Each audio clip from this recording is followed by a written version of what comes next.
এই ভেজাল জিনিসের ভিড়ে আমরা সবসময় শুধু খাঁটি জিনিসটাই খুঁজি, আর সেটা যদি হয় আমার ঘরে বানানো আর আমার হাতে বানানো, তাহলে তার কোনো কথাই নেই। আসসালামু আলাইকুম সবাইকে, কেমন আছেন সবাই? আমিও ভালো আছি। আজ আমি আপনাদেরকে দেখাবো ক্যাস্টর বীজ থেকে কিভাবে ক্যাস্টর অয়েলটা তৈরি করতে হয়। আমি সাতক্ষীরার মেয়ে, এটাকে আমাদের অঞ্চলে হেন্না বলা হয়। আমি গাছ থেকে এই হেন্নার ফলগুলো পেড়ে নিয়ে এসেছি। সেই ভিডিওটা আর আপনাদেরকে দেখানো হয় নাই। এবার এটা রোদে দিয়ে আমি এর ভিতরের যে ছোট্ট ছোট্ট বীজগুলো আছে সেগুলো বের করে নেব, ঠিক এমন বীজ। এর ইংরেজি নাম ক্যাস্টর। অনেকেই জানে না যে এটা দিয়ে তেল তৈরি হয়। এটা দিয়েই সেই মূলত ক্যাস্টর অয়েলটা আমরা তৈরি করি। তো যারা জানে না তাদের উদ্দেশ্যে আজ আমার এই ক্যাস্টর বীজ থেকে ক্যাস্টর অয়েলটা তৈরি করা।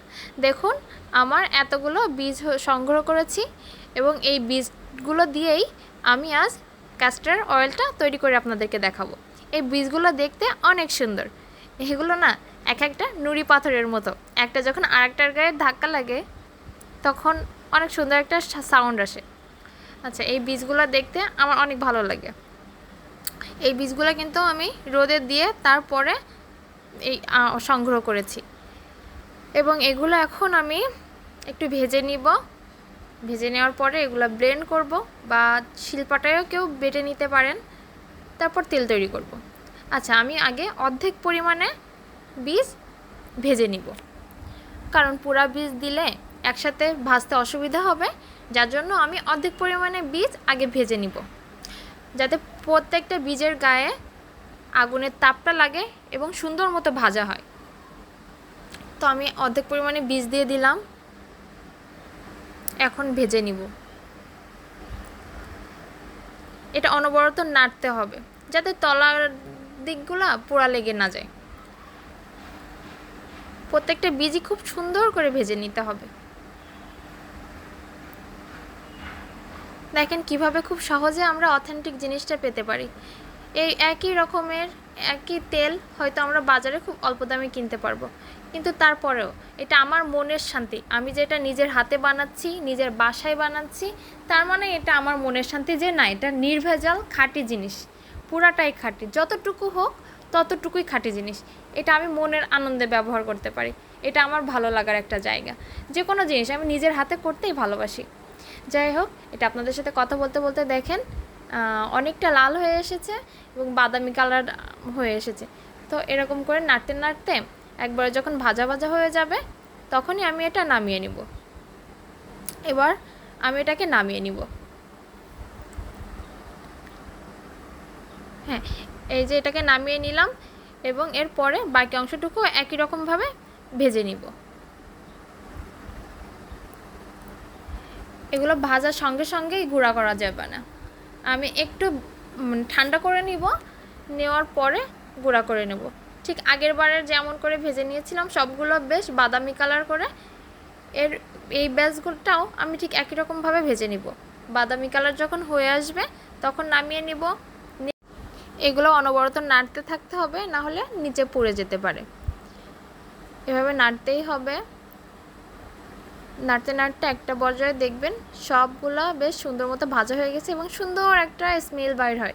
যেমনটা হচ্ছে বাদাম ভাজলে আমরা সুন্দর একটা স্মেল আসে, ঠিক তেমন এটা ভাজতে ভাজতে খুব সুন্দর একটা স্মেল আসতেছিল। আমার তো মনে হচ্ছিল যে আমি একটু খেয়েই নিই। আসলে এটা কিন্তু অনেকে রান্নার সাথেও ব্যবহার করে, বিভিন্ন তরকারিতে বেটে এটা ব্যবহার করে।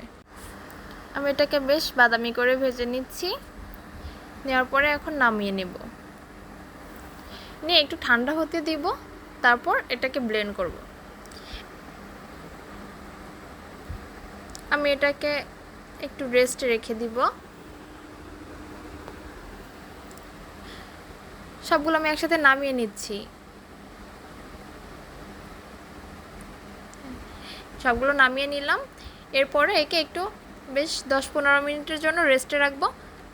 যখন একটু ভালোভাবে ঠান্ডা হয়ে যাবে তখন এগুলো আমি এখন ব্লেন্ড করে নিব। ব্লেন্ড করার ক্ষেত্রেও আমি একই কাজটাই করব, অর্ধেক করে ব্লেন্ড করে নিব যাতে ব্লেন্ড হইতে অসুবিধা না হয়। তো আমি যখন আবার ব্লেন্ড করব তখন পানি দিব না, পানি ছাড়াই ব্লেন্ড করব।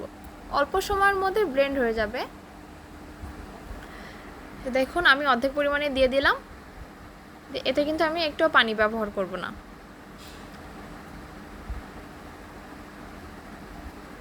এটা এখন আমি একটু গুঁড়া করে নিব।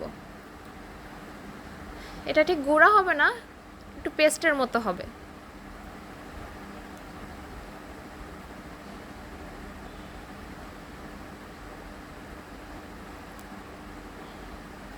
আবার কয়েকটা ঘুরানি দিয়েই খুব তাড়াতাড়ি হয়ে যাবে।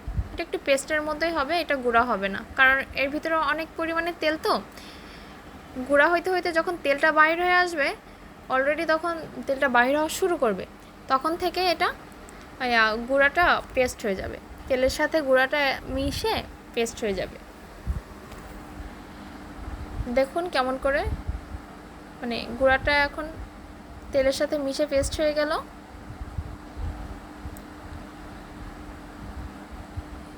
এই যে দেখুন কত সুন্দর না, এটা কিন্তু তেল বাহির হয়েছে, যার জন্য ওটা পেস্ট হয়ে গেছে। আমি একটা পাত্রে পানি দিয়ে নিলাম। এবার আমি যতটুক বীজ গুঁড়া করে রাখছিলাম, পেস্ট করে রাখছিলাম, সেটা পুরাটা এই পানির মধ্যে দিয়ে দিলাম। দিয়ে এটা এইভাবে অনবরত নাড়তে থাকবো এবং জালটা high to medium to high হিটে রাখবো। এভাবে জ্বলতে থাকবে এবং মাঝে মাঝে একটু নাড়াচাড়া দিব। এবার নাড়াচাড়া দিতে দিতে দেখুন একটা পর্যায়ে আমার পানিটা শুকিয়ে এসেছে এবং তেলটা উপরের দিকে ভেসে উঠেছে। আমি এখনও নাড়তেই থাকবো, কারণ নিচের যে কাঠটা আছে ওটা আস্তে আস্তে আরও ভাজা ভাজা হয়ে যাবে এবং তেলটা আরও উপরে উঠে আসবে। এটা আমি নাড়তে থাকবো এভাবে।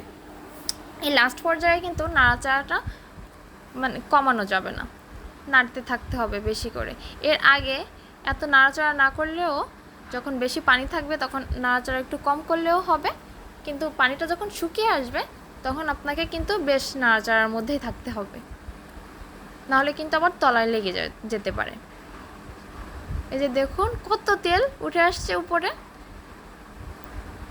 এটা আমি একটু কাত করে রাখছি যাতে সাইডে তেলটা চলে যায়, এবং এটা আমি এখন একটু উপরের তেলগুলো নামিয়ে নিব। এই যে দেখুন আমি উপর থেকে তেলগুলো নামিয়ে নিলাম। এই যে বেশ তেলগুলো নামিয়ে নিলাম, নিয়ে আমি একইভাবে এর মধ্যে আরও কিছু পানি অ্যাড করে দিয়ে আরও 2 বার জাল করে নিয়ে প্রথমবার এবং দ্বিতীয়বার যতটুকু তেল আসছিল সবগুলো আমি একসাথে নিয়ে নিব। সেগুলো আমি আপনাদেরকে আর দেখালাম না। একই প্রসেসে আরও 2 বার আমি তেল বাহির করে নিছি, মোট 3 বার আমি তেল বাহির করে নিছি। তেল বাহির করে নেওয়ার পরে আমি সেকে নিব এবং সেকে একটি পাত্রে সংগ্রহ করব। কাচের পাত্র হলে ভালো হয়। তো আমার এই তেলটা 100 গ্রামের মতো হয়েছে। আমি ভাবি নাই যে এই বীজে আমার 100 গ্রামের মতো তেল হবে। তো এই যে দেখুন আমার 100 গ্রামের মতো তেল হয়েছে। এটা একটা আগেরই পুরাতন একটা অলিভ অয়েলের পাত্র, 100 গ্রামই তেল হয়েছে আমার। এতক্ষণ আমাকে কষ্ট করে দেখার জন্য সবাইকে ধন্যবাদ। আমার চ্যানেলটা সবাই সাবস্ক্রাইব করবেন। সবাই ভালো থাকবেন, সুস্থ থাকবেন। আল্লাহ হাফেজ।